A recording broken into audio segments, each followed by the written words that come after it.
आ जाती है।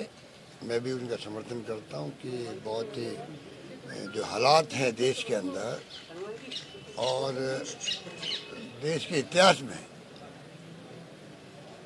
आज़ादी के बाद में कभी नहीं सुना होगा कि 1 साल तक संघर्ष चले, सड़कों पर किसानों को बैठना पड़े, जिनको अन्नदाता कहते हैं। और उन्होंने भी इतिहास बनाया है जिस प्रकार से संघर्षशील होकर के और जिस भावना के साथ में पूरे देश के किसानों को रिप्रेजेंट कर रहे थे। वो मोदी जी व उनकी सरकार के लोग समझ नहीं पा रहे थे। जो बॉर्डर पे लोग बैठे हुए थे, पंजाब बॉर्डर हो, हरियाणा बॉर्डर हो, राजस्थान बॉर्डर हो, पर वो किसान एक प्रकार से पूरे देश के किसानों को रिप्रेजेंट कर रहे थे, उनकी भावनाओं को रिप्रेजेंट कर रहे थे। वो समझने में ये सरकार फेल रही।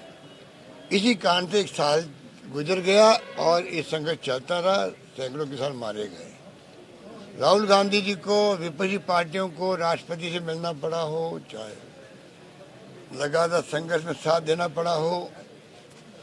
जब विपक्षी पार्टी बोलती है एक साथ में, तो सरकार को समझना चाहिए कि लोकतंत्र है। लोकतंत्र में जब विपक्ष क्या चाहता है, पब्लिक क्या चाहती है, वो असेसमेंट नहीं कर पाए। और जैसा कि इनके प्रकृति के अंदर है, ये अहम घमंड में रहे और प्रधानमंत्री जी को मजबूर होकर आना पड़ा, देशवासियों को संदेश देना पड़ा। 3 काले कानूनों को, जिनका हमारी विधानसभा ने पहले ही खारिज कर दिया था, उनके ऊपर उनको वापस लेने की घोषणा करना पड़ी। ये मैं समझता हूँ देश के किसानों की बहुत भारी शानदार विजय है।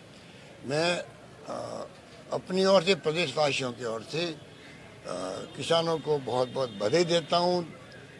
उनके संघर्ष के व्यक्तित्व को सलाम करता हूँ और उम्मीद करता हूँ ये एकता जो किसानों की बनी है, ये अन्नदाता है। और भविष्य में भी सरकार, जैसा अभी अध्यक्ष जी कह रहे थे, जो वादे इनसे किए हुए हैं उस पर ज़्यादा ध्यान देगी।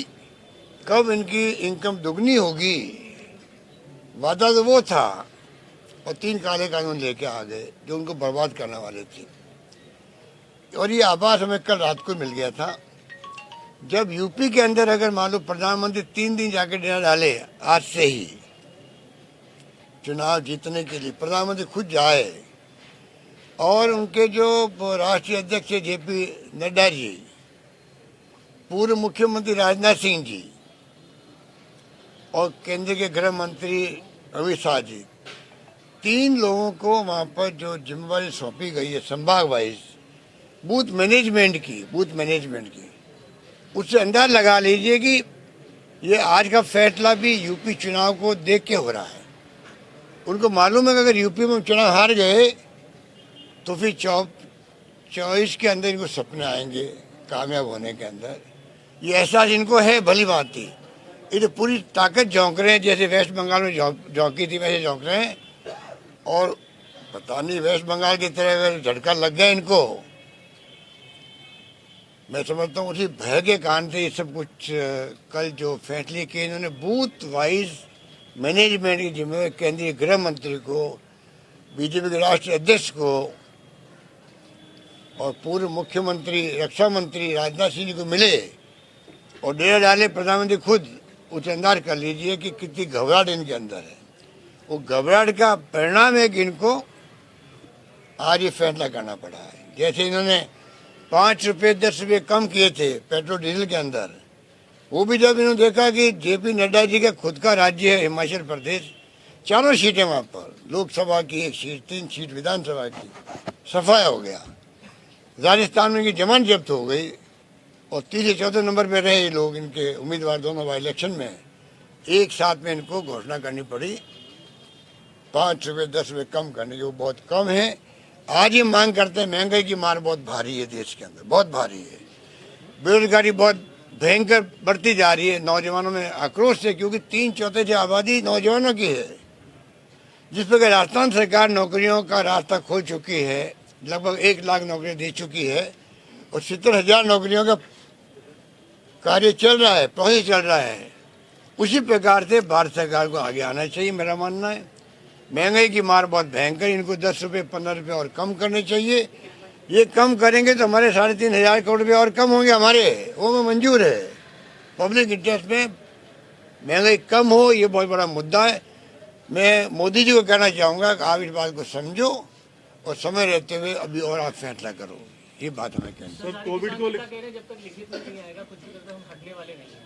सारे किसान नेता यही कह रहे हैं कि जब तक लिखित में हमारे पास कुछ नहीं आएगा तब तक हम हटेंगे ही नहीं। एक और बात, क्रेडिबिलिटी खो दी ना, क्रेडिबिलिटी खो दी, क्या भरोसा नहीं है। देखिए, ये तो इन्होंने विश्वसनीयता खो दी अपनी। बात सुनिए, बिल्कुल अधिक ठीक कह रहे हैं। देखिए, जब सरकार की क्रेडिबिलिटी खत्म हो जाती है तब ये आशंका पैदा होती है जो कि आप लोग बोल रहे हो, मीडिया वाले। जब मीडिया वाले बोलता है इसका मतलब आम आदमी बोल रहा होगा, उनके मन में ये आशंकाएं हैं। तो क्रेडिबिलिटी का संकट पैदा हो गया इस सरकार के सामने। ये भी जो भावना पैदा हो रही है कि पता नहीं क्या करेंगे। अभी तक भी घोषणा करने के बावजूद भी, प्रधानमंत्री घोषणा कर दे, उसके बावजूद अगर ये देशवासियों के दिमाग में बात रहे कि नहीं पता नहीं क्या करेंगे, कोई रास्ता निकाल देंगे, पता नहीं पार्लियामेंट में क्या करेंगे, ये क्रेडिबिलिटी के संकट की बात है। इसको भी इनको समझ जाना चाहिए। आज ये किस दिशा में जा रहे हैं, इसलिए हम बार बार कह रहे हैं देश किस दिशा में जाएगा, किस दिशा में जा रहा है कोई नहीं जानता है। क्योंकि सारी संस्थाओं पर, जुडिशरी पर, इनकम टैक्स, ईडी, सीबीआई पर जो दबाव है कोई कल्पना नहीं कर सकता है। उस दबाव में देश चल रहा है। पूरा देश में एक प्रकार से कहना चाहिए कि बहुत ही माहौल है, घबराहट का माहौल है, असहिष्णुता का माहौल बन गया है। और जो भाईचारा, प्रेम, मोहब्बत, विश्वास होना चाहिए वो कम होता जा रहा है और ये बहुत देश के लिए खतरनाक है। हमें बड़ी चिंता लगी हुई इस बात की। केवल चुनाव के लिए डिसीजन लिया सरकार ने, 5 राज्यों में चुनाव। बहुत बहुत शुक्रिया आप सबका। आप लोग कितनी तकलीफ देखते हो। सर एक कोविड मीटिंग, सर कोविड की मीटिंग हम करके आए अभी। कोविड का डॉक्टर्स की राय भी ली हम लोगों ने, प्रेजेंटेशन देखे, और हम लोग रास्ता में पूरी तैयारी कर रहे हैं। पर क्योंकि यूरोप में बहुत भयंकर फैल रहा है, ये बेड नहीं मिल रहा वहाँ पर, जर्मनी में और रशिया के अंदर। और WHO जो है, WHO अगर ये कहे कि आने वाले महीनों में 5 लाख लोग मर सकते हैं यूरोप के अंदर, तो पूरी विश्व के लोगों को चिंतित होना स्वाभाविक है। और ये भी कहावत बनी हुई है कि जब यूरोप में आता है ये कोरोना महामारी, उसके 2 महीने बाद में एशिया में आती है। एशिया में हमारा मुल्क भी आता है। तो ये बहुत चिंता है। कुछ चीज़ें, कुछ संख्या बढ़ी है, राजस्थान बढ़ी है, देश में बढ़ी है कोरोना की। इसलिए हमने उचित समझा कि एक बार इसका रिव्यू कर लें। और आज मैंने फैसला किया है, प्रधानमंत्री जी को आज ही पत्र जाएगा कि आप देश के अंदर, राजस्थान के अंदर हमें तीसरी डोज, बूस्टर डोज कहते हैं जिसको, वैक्सीन की, साल भर होने आ गया है।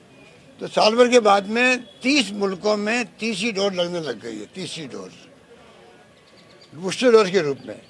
तो हमने मांग कर रहे हैं कि आप कृपा करके इस पर विचार करो और तीसरी डोज जो बूस्टर डोज है उसको अलाउ करो देशवासियों के लिए, जिससे कि हम लोग तीसरी लहर आने की नौबत नहीं आए, हम भुगते नहीं। मतलब ये बात। स्कूलों में केस आ रहे हैं सर। स्कूलों में आओ, हम जानते हैं, इसलिए मीटिंग बुलाई है। स्कूलों में आने खतरनाक है छोटे बच्चों के लिए भी। और तीसरी लहर आनी नहीं चाहिए राजस्थान के अंदर, देश के अंदर। ये हम सबकी सोच होनी चाहिए।